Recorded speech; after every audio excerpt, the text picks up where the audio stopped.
when I was knocking around what games to play tonight, Ocarina of Time popped up. Ooh, no. Because I have Ocarina of Time. Do that. Why not? What's wrong with that? Hey, listen. Nothing's wrong with that. Nothing wrong. It's a great game. It's a fantastic game.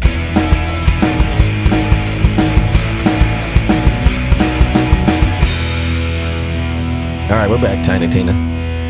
Back to save, not Dungeons and Dragons. I think they call it in this one Bunkers and Badasses. Sure. Is their version of Dungeons and Dragons? Yeah. Because I mean, I think so. Yeah. I think Wizards of the Coast. They're not a nice company. They have a stranglehold. On their IP, and they're like, no, you can't. You're not going to use our stuff. That's the nature of IP, though. I mean, they always say that if you want to go after a copyright, you would have to then pursue every claim. That's why Disney has to go, so far in their pursuits. Disney's super shady when it comes to copyright stuff. Oh, they're awful. I'm just saying that, like, that's the legal strategy, is you have to go, if you're going to sue the big company for ripping you off, you have to sue mom and pop, too. I'm looking at you, Snow White and Cinderella and all the other public domain stories that they took over and then copyrighted. Right. I'm like, that's not very cool, Disney. And at the same time, I gladly play the $7.99 a month for Disney Plus because I love it so. I think I'm gonna die. What about when they changed copyright law itself to extend their own copyright? Right? They just changed the rules. That's against the law, Disney. Which time, you ask? We changed the law. Several times. Every time it came up. Bunches and bunches of times. Who owns... In the last episode, we mentioned It briefly. Yes. Who owns It? Who owns It? I imagine right now the studio that made the last film. Okay. I had a feeling that was the case. I wasn't sure, though. Now, famously, Stephen King has a set of stories and things on his website that you can literally go and bid on, and he'll sell you the rights to for $1. The theory being he wants to support artists and he wants to give people an opportunity to make things. He's not super attached to his IPs. I think he's learned in multiple ways that once it leaves his brain and it's out in the world, that it's just its own thing. I kind of like that. That's kind of cool. Yeah, I support that. So that's why you see a lot of adaptations in general. Thinner. Yeah. Looking at you, Thinner. Looking at you, Thinner. Silver Bullet, those level Drunken Gary Busey fighting werewolves. Shawshank Redemption that we also talked about in the last episode. That's Rita Hayworth and the Shawshank Redemption, a short story. Yep. So yeah, to bring it back around to It, and we're talking about who owns the rights. Yeah, Stephen King's not super precious about the rights to a lot of his stuff. Some he is, some he isn't. Some characters he's more connected to than others, and some things he just wrote on a cocaine binge. Right. And boy, he did a lot of cocaine too. Yeah, Rob Reiner, you can make that into a story. Oh boy. It's a story about cocaine, by cocaine, for cocaine too. So I love It. It was one of the first real Stephen King books I read. I had read some of the short story collections. It is quite the book too. It's a slog to get through. And I hear a lot of slander about it online. About the book? Why? It's just no one's ever happy about anything. Stuff about the way Stephen King writes women. There's the whole children doing sexual things at different parts of the book, and there's perhaps it was a little short crime in the first chapter. There's a lot of things that he handled in different ways that maybe would be different. Blah blah blah. I really like the book. Perhaps it was a little short-sighted for me to say, what's wrong with the book then? Apparently there's a lot wrong with the book that I am... the adaptation, the newest adaptation you saw, and the 1990 adaptation, both omit the glaring and that's crime storyline. And it's like nobody even talked... They didn't even bring it up in the... I didn't read any criticism of either where they were like, they should have put that in because it's pretty rough. Oh, I see. They should have put that... No, they should not have put that in. It was a bad idea. No, it would be a bad idea to try to portray it now. But in the book, within the narrative structure of the book, I think it works. Gotcha. It's essentially the story. The story starts out, and you're learning about a guy who decided to stay in Derry after, I believe, doing a journalistic assignment on Derry. So he was in town, fell in love with the town. It's small town Maine, so obviously not super progressive. No, when this takes place. he goes to the local dairy carnival, having a great time, wearing his big I Heart Dairy button. Right. Having a great time with his boyfriend. Gets harassed by some men. Pennywise shows up, blah, blah, blah, kills several of them. They find the one guy's body because the bullies had done things to him because he was gay, and then Pennywise did things to all of them, and it's all a mess in the book. It does sound messy. It's real. See, I've never read the book, so it's real dark. Yeah. And at one point, you're in the police office, and they're interviewing one of the people involved, and he's describing the way Pennywise like killed his boyfriend and then killed the other, and you know, it's all bad.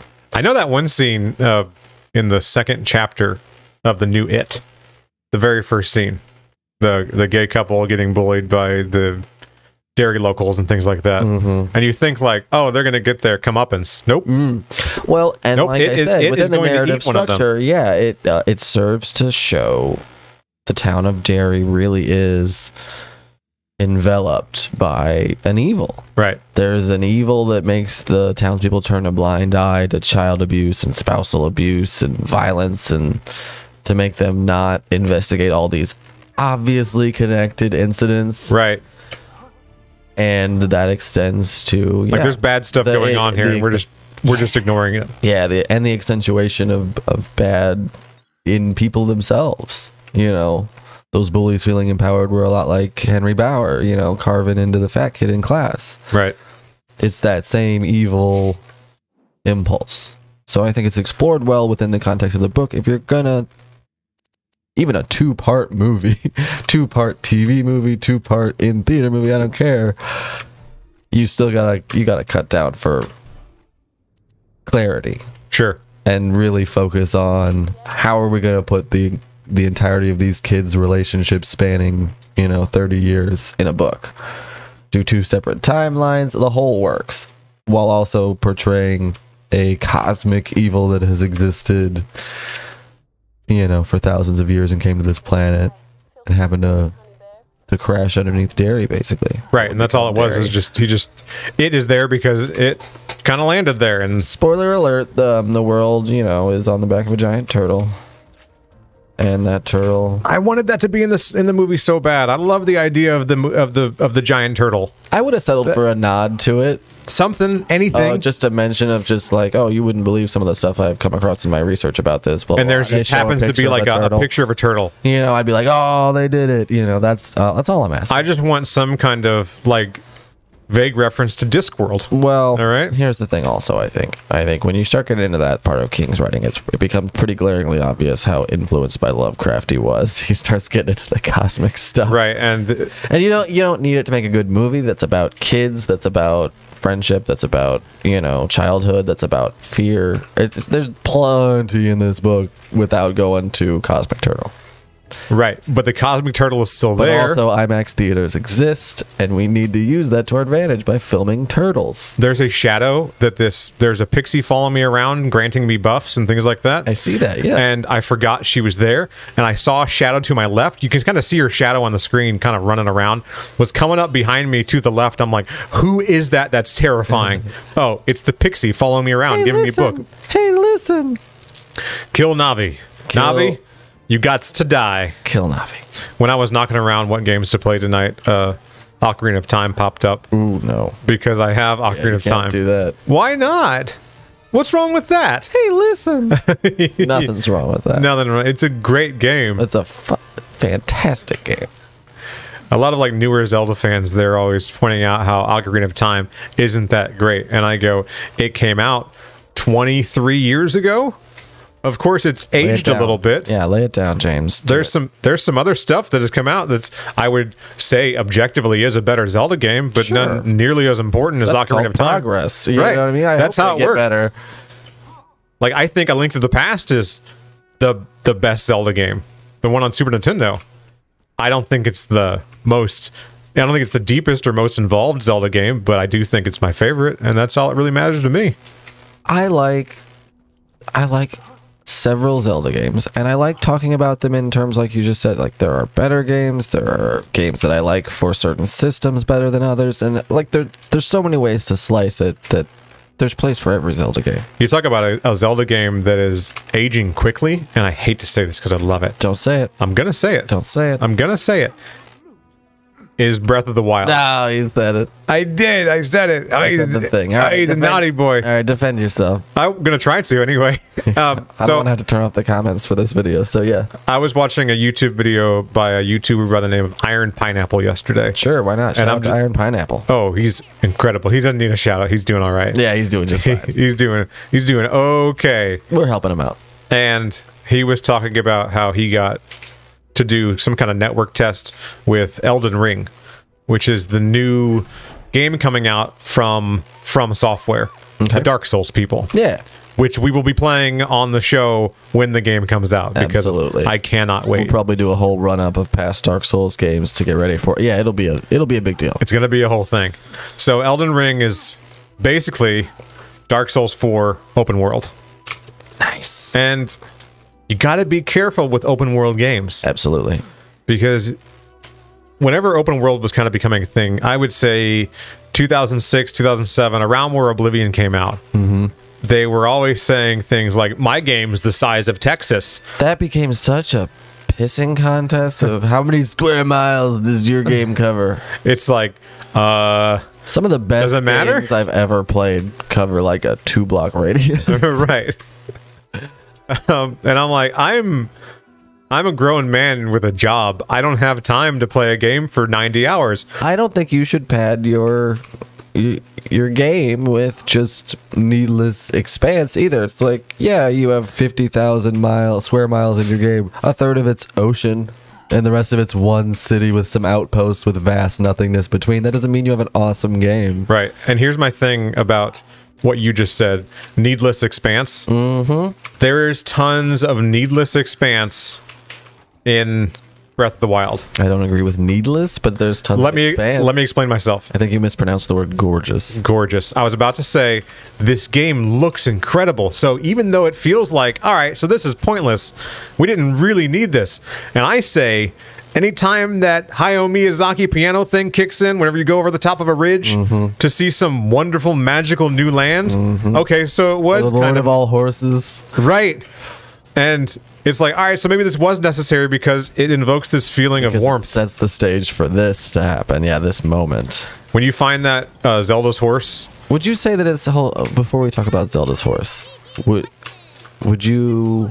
Because I feel like similar experiences with Red Dead 2.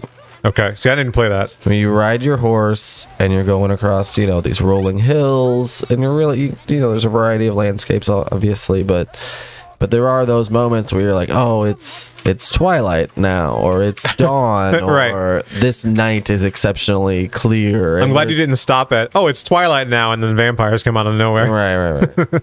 Not that kind of twilight. No sparkles whatsoever. So yeah, let's agree that expanse is good if used well.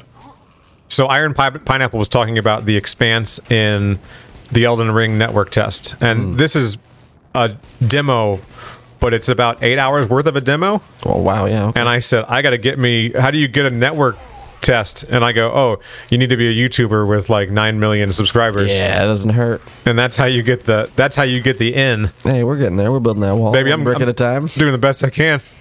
And you're doing great. So he was talking about the expanse and how there's always something new and interesting to find. Sure. For example, he burned a bush on accident. There was an NPC hiding in the bush. Oh. With a quest line. That just wouldn't have... No, it's completely accidental. Yeah, that's and awesome. Thanks to his review, I'm going to find this NPC now. You and millions others, yeah. But at the time, he had no idea that this was even there. Oh, yeah. I love that sense of discovery. That's one of the big reasons I think people even play these types of games. Right. So to have that, that's great. It's why people are looking for the 900 Korok seeds. Shut up. Because... Don't call me out like that. They want to see all the things. No, screw you. I'm going home. And I need some kind of, there are some special weapons that you find in Elden Ring. There's a shield it's called the Viper Shield. And whenever you block with it, a snake shoots out of it. That's rad. And attacks the enemy, right? That's really rad. It's completely optional, and you don't have to see it. But they put it into the game. They programmed it anyway. People spend time on it. I can tell that a lot of love went into Elden Ring, and there's a reason that it took 6 years to develop. However, and we're going to end on a criticism of Bethesda. Love it. From Software pumped out Elden Ring in 6 years. It has been 10 years. Why are we buying Skyrim again? Yeah, take that, Bethesda. Nailed him. You suck, Todd Howard. You suck, Todd. Of course he does. His name's Todd. I saw Breaking Bad. All right.